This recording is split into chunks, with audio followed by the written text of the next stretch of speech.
সামনে বাংলাদেশে আমাদের জন্য ভয়াবহ সে আরেকটা সিপাহী বিপ্লবের করুণ প্রতি অপেক্ষা করছে। আপনারা অনেকে ভাবতেছেন এইটাও কি সম্ভব?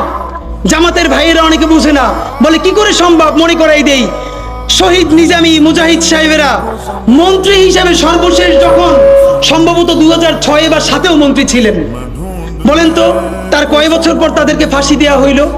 10 বছরও লাগে নাই।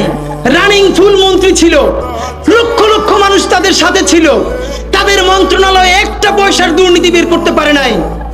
10 বছরের মধ্যে মন্ত্রিত্বের পর তাদেরকে ফাঁসি দেওয়া শুধু হয় নাই, তাদের সন্তানরা তাদের জানাজাটা পর্যন্ত পড়তে পারে নাই। সংখ্যা দিয়ে হয় না ভাই, কোটি কোটি মানুষ দিয়ে সবকিছু হয় না। আজকে আপনারা প্রথম আলোর বিরুদ্ধে বলেন, এই যে আসার সময় বলতেছিলাম শায়েক রে, প্রথম আলোর প্যারালাল কাছাকাছি একটা পত্রিকা কি আমরা দাঁড় করাইতে পারছি?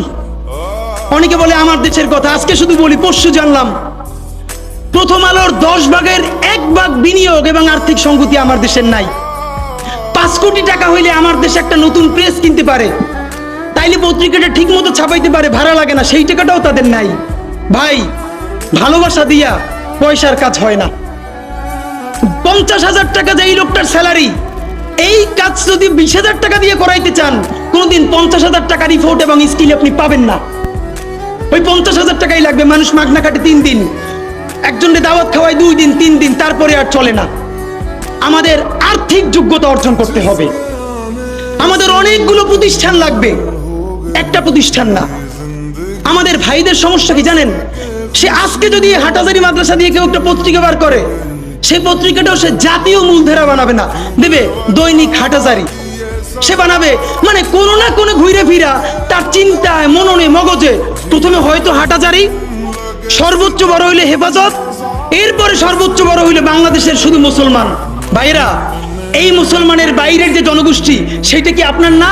আপনি ভাবেন এই দেশের আপনি প্রধানমন্ত্রী, তারপরে ভাবেন আপনার জনগোষ্ঠী কারা, আপনি সেরকম চিন্তা করেন। সুতরাং আমি কথায় অনেক ভুলভ্রান্তি বলতে পারি, কিন্তু বিশ্বাস করেন আমার কলিজা চিল্লেও আপনারা শুধু যেটা পাবেন সেটা হইল, আমি চক্ষু বন্ধ করে দেখতে পাই। আমরা যদি যোগ্যতা নিয়ে 5-10 বছরের মধ্যে দাঁড়াইতে না পারি, এই ভিডিও, এই ছবি, এই শহীদ পরিবার, এই আহত, এদের জীবন তো শেষ।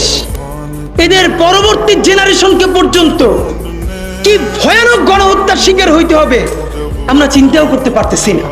সুতরাং বাংলাদেশের স্বাধীনতার সার্বভৌমত্ব, বাংলাদেশের ইসলাম এবং মুসলমানকে বাঁচাইতে হইলে আমাদেরকে তুমুল যোগ্যতা অর্জন করতে হবে।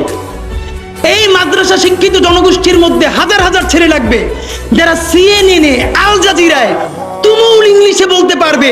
তাকে যে জঙ্গি বলা হয়, মিথ্যে ট্যাগ দেওয়া হয়, এটাকে